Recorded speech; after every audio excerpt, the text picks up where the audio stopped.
नमस्कार दोस्तों, आज का जो हमारा विषय है वो बहुत ही रहस्यमय है,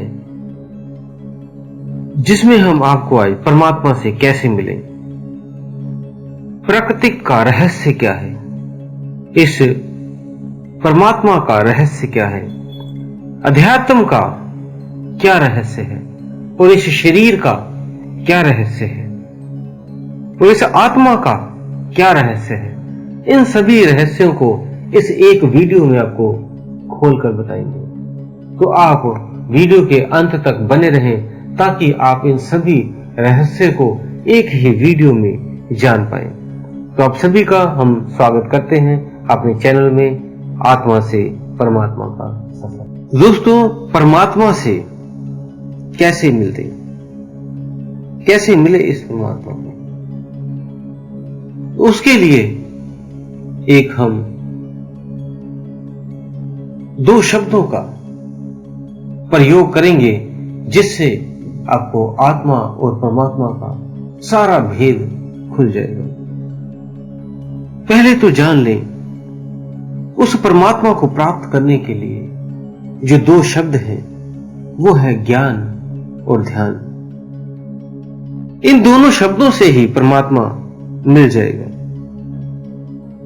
लेकिन कई मनुष्य ने, कई व्यक्तियों ने इन दोनों को अलग अलग डिफाइन कर दिया कि ज्ञान से भी परमात्मा मिल सकता है और ध्यान से भी परमात्मा मिल सकता है, लेकिन ये गलत है। ज्ञान से परमात्मा नहीं मिल सकता और ध्यान से भी परमात्मा नहीं मिल सकता। ये दोनों एक दूसरे की कड़ियां हैं। ज्ञान से ध्यान उत्पन्न होता है और ध्यान से ज्ञान उत्पन्न होता है। इन दोनों को अलग कर देंगे तो आप उस स्थिति में नहीं पहुंच पाएंगे। तो पहले ज्ञान समझते हैं क्या है। ये बुद्धि में दी हुई जो जानकारियां हैं वो ज्ञान नहीं है। ये इस ज्ञान से परे की बात है। पुस्तकों में दी हुई जानकारी ले लेना ज्ञान नहीं है। किसी से सुन ले कोई इंफॉर्मेशन, कोई जानकारी, तो वो ज्ञान नहीं है। ये सिर्फ एक जानकारी है। जब जानकारी अंदर जाएगी तो आपके भीतर से ज्ञान उत्पन्न होगा, वो ज्ञान है। सिर्फ आपके अंदर जाने से मीन्स किसी ने आपको बता दिया भी ऐसे ऐसे करने से ये सब्जी बन जाती है। जब तक आप उसे नहीं बनाएंगे तब तक वो सिर्फ एक इंफॉर्मेशन है। जब आप उसे बनाकर पेश कर देंगे, रख देंगे अपने सामने, तब वो ज्ञान उत्पन्न हो गया। इस तरह इंफॉर्मेशन लेके सिर्फ उसे ज्ञान कहना गलत है। ज्ञान तो भीतर से फूटता है, अपने आप निकलता है।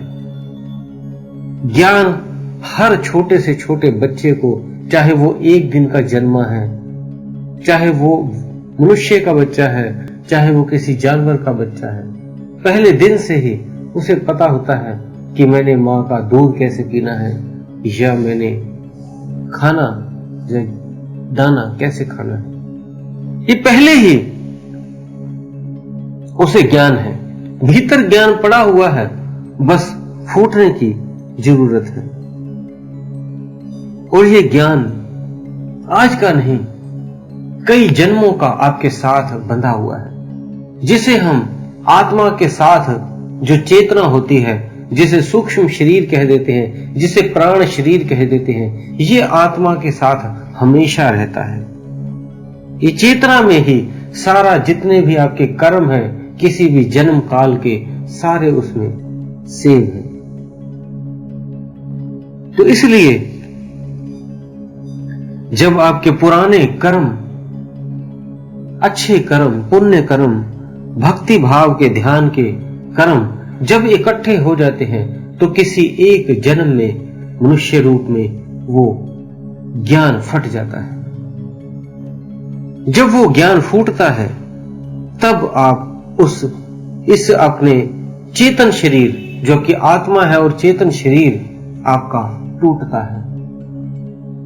फिर भी आप अगर चूक गए तो फिर आपकी दोबारा जन्म फिर आपका होगा। क्योंकि जैसे ही आपको सारी चीजें सभी ज्ञान से भर जाते हो और ज्ञान फूट जाता है, तब उस जन्म में आप उस चेतन अपने सूक्ष्म शरीर, अपने प्राण शरीर को तोड़ सकते हैं। उसके बाद फिर इस जन्म मरण के चक्र से मुक्त हो जाते हैं। लेकिन अगर आपने सब कुछ जान के ज्ञान प्राप्त करने के बाद भी अगर आप नहीं चाहते मोक्ष, तो आपको नहीं मिलेगा। जैसे एक स्टूडेंट है, वो 10वीं के पेपर क्लास में बैठ गया। अब वो 10वीं में तो है, लेकिन अगर पेपर दे के उसकी मर्जी है, पास होना है तो हो जाए, फेल होना है तो हो जाए। एलिजिबिलिटी तो उसकी बन गई है कि वो 10वीं में है। अब वो पास होना या फेल होना उसके ऊपर है। अगर वो इस साल नहीं पास कर पाया तो फिर अगले साल फिर पेपर दे दे, फिर पास नहीं हुआ फिर अगले साल फिर पेपर दे दे, फिर पास नहीं हुआ फिर अगले साल फिर पेपर दे दे। ऐसे ही आप भी जब मनुष्य जन्म में आते हैं तो पेपर देते हैं अध्यात्म का, पास हुए ठीक है, नहीं तो फेल, फिर अगला जन्म, फिर अगला जन्म, फिर अगला जन्म, ऐसे लेते रहते हैं। तो ये जितनी भी आप बाहर से जानकारियां लेते हो, इंफॉर्मेशन लेते हो, ये इंफॉर्मेशन आपको उस परमात्मा तत्व तक नहीं पहुंचा सकता। मेरा ही ज्ञान नहीं, किसी का ज्ञान, किसी की भी पुस्तक पढ़ लो आप, किसी की भी इंफॉर्मेशन आप सुन लो, आपके अंदर वो जानकारी जो ज्ञान में वो परिवर्तन नहीं हो सकती जब तक आप स्वयं नहीं चाहते। जब आप इसको ध्यान में बदलोगे, जब ये आपकी इंफॉर्मेशन जो है वो ध्यान में परिवर्तन होगी, तभी ध्यान ज्ञान में परिवर्तन हो जाएगा। कोई भी गुरु आपको कुंडलिनी शक्ति के बारे में बता सकता है, कैसे कैसे उसने अनुभव किए वो बता सकता है, कैसे कैसे उसने आगे की यात्राएं तय की वो बता सकता है। ये एक इंफॉर्मेशन है, ये ज्ञान नहीं। जब ये स्वयं आप करके इस अवस्था को प्राप्त करोगे, तब वो ज्ञान कहलाएगा। ये भीतर से उत्पन्न होगा आपको। जब ज्ञान हो जाता है, तब पता लगता है कि आत्मा क्या है और परमात्मा क्या है। मीन्स मैं कौन हूं और वो कौन है। पहले जानना है कि कौन है वो, किसको हमने ढूंढना है, क्या उसका रूप है। जब वही नहीं पता होगा तो उस परमात्मा को ढूंढेंगे कैसे। तो जैसे आपने जान लिया आत्मा को, आपने जान लिया कि वो प्रकाश रूप है, तो अगर आपने ध्यान करके आगे चक्र में प्रकाश देख लिया तो वो आपने आत्मा को नहीं देखा। अभी आपको इतना पता लग गया कि जैसे प्रकाश आत्मा तत्व का है, वैसे ही परमात्मा का भी आकार है।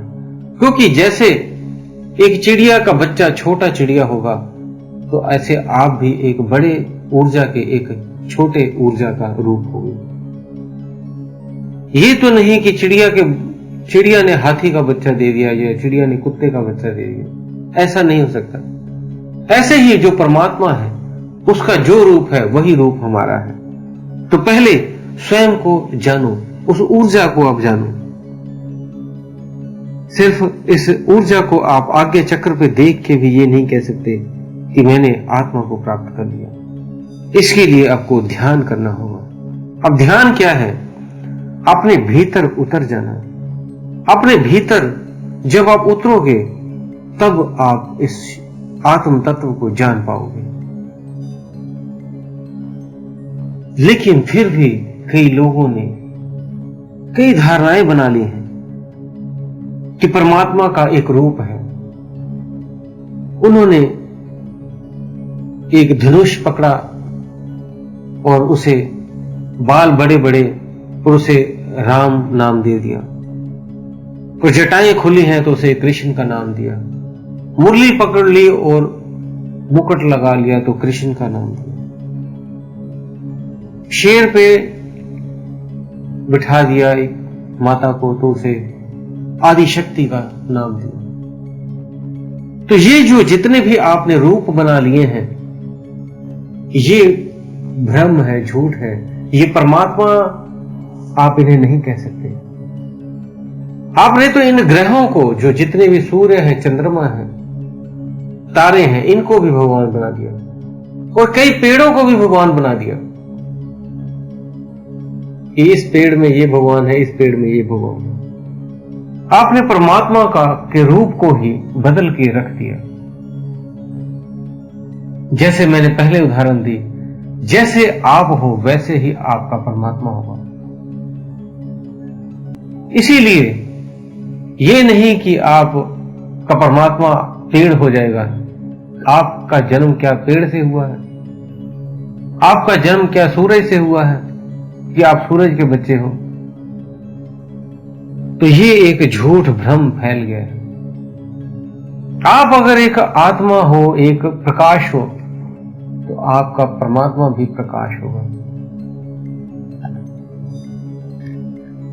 ये प्रकृति का जो रहस्य है, इसे जानो।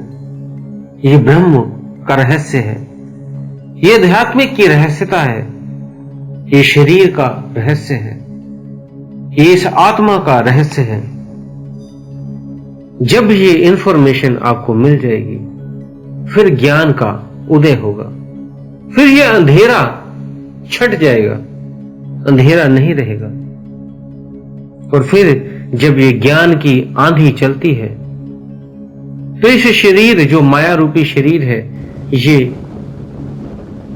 एक तरह से नष्ट हो जाता है। जैसे तेज आंधी चलने पे झोपड़ी टूट जाती है, इसी तरह ये आपका शरीर जो है, ये माया का बनी हुई झोपड़ी है, ये टूट जाती है। ये राम, कृष्ण, रावण, कईयों ने रावण को भी भगवान कह दिया।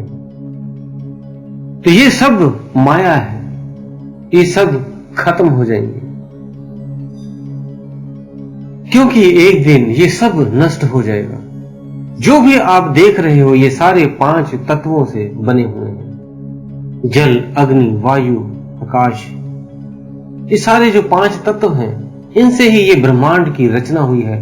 इनसे ही आप बने हो, इसी से सभी जानवर बने हैं, इसी से सभी देवी देवता बने हैं। कोई सूक्ष्म रूप में है तो कोई भौतिक रूप में। लेकिन ये समय आने पर सारा कुछ नष्ट होकर शून्य में परिवर्तन हो जाता है, निराकार में परिवर्तन हो जाता है, और फिर दोबारा से सृष्टि की रचना हो जाती है। तो जब ये सारा कुछ खत्म होता है, तो डुअलिटी खत्म हो जाती है, द्वैत खत्म हो जाता है, दो का भाव खत्म हो जाता है, सिर्फ एक रह जाता है, वो निराकार है। जब आपके अंदर भी ये अध्यात्म की आंधी चलेगी, आपके भीतर भी वो ऊर्जा घूमेगी, तो आप भी उस परमात्मा रूप में एक से दिखेंगे। आप में और उसमें, परमात्मा तत्व में कोई फर्क नहीं रहेगा। जब आप उसमें एक हो जाएंगे जाकर, तो आप भी परमात्मा होंगे और परमात्मा भी आप होंगे। जैसे एक समुद्र में एक बूंद आपने डाल दी, तो वह भी समुद्र बन गया और समुद्र भी वह बूंद बन गया।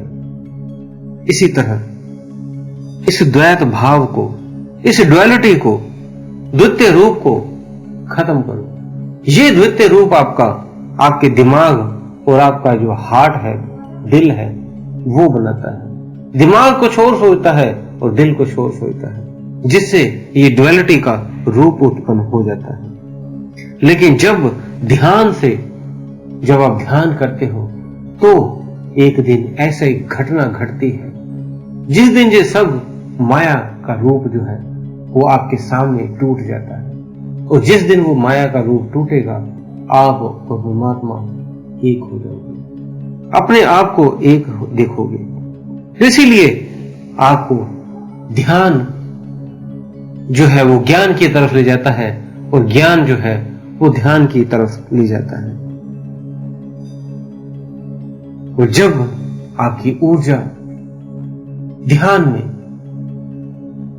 घूमने लगती है और जब वो ऊर्जा घूमती है तब आपके अंदर अमृत की वर्षा होती है। आपके सहस्त्रार कमल से बारिश होनी शुरू हो जाती है, उस अमृत की वर्षा होने लग जाती है, उस पीनियल ग्लैंड से वर्षा होने लगती है अमृत की। तो जब उस वर्षा को आप महसूस करते हो, उससे भीगते हो, तो परमानंद महसूस करते हो, परमानंद को प्राप्त होना शुरू हो जाते हैं। तो जब वो भीगोगे तब उसकी मस्ती, वो आनंद इस बाहरी जगत से, जो छोटे छोटे आनंद से आप जुड़े हुए हो, इससे कई गुना बढ़ सकती है। अब उसके आगे कुछ कहने को रह ही नहीं जाता है और ना ही जानने को कुछ रह जाता है, सब एक हो जाता है।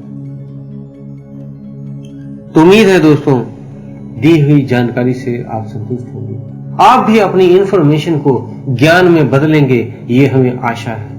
बस ध्यान करो और इंफॉर्मेशन को ज्ञान में बदल दो, मीन्स ध्यान करो। तो इसी के साथ दोस्तों हम विदा लेते हैं। धन्यवाद।